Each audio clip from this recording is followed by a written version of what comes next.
Баршаңызға сәлем, менің есімім Гүлнұр.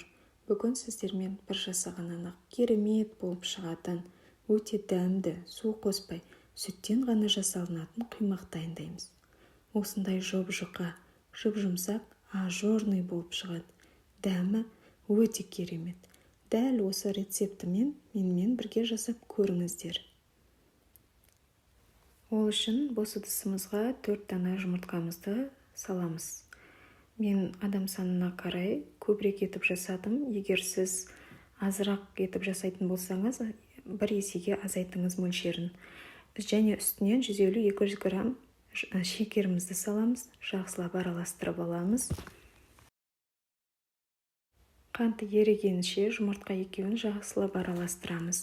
Оның үстінен бөлме температурасында тұрған 800 мг сүтімізді құямыз. Сүттен кейін 100 мг күнбағыс майын құямыз. Күнбағыс майын құйғаннан соң тағы да жақсылап араластырамыз. Ішіндегі массамыз толық ерігенінше араластырамыз.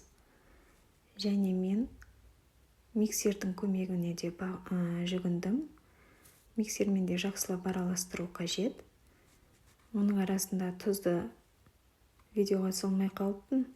Жарты қасық, шай қасық тұз саламыз. Және оның үстіне 1 шай қасық соданы араластырып қойып, електен өткізе отырып, аз-аздан қосып араластырамыз. Жақсылап араластырылғаннан соң тағы да ұнымызды бөліп қосып салып отырамыз. Тағы да жақсылап араластырамыз, массамыз дайын. Жоғары отта қызып тұрған табамызға пісте май жағып, массамызды айналдыра құйып аламыз. Теп-тегіс етіп жайып, 20-30 секунд шамасында ұстаймыз. Және асты піскеннен соң оны аударып, келесі беті піскенше 10 секундтай ұстаймыз. Және дәл осылай кезек-кезек етіп, массамызды құйып, пісіріп алып отырамыз.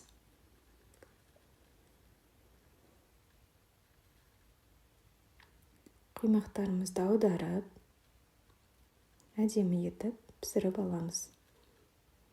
Бір пісіргеннен дәл осылай теп-тегіс, жұп-жұқа, ажурный болып піседі.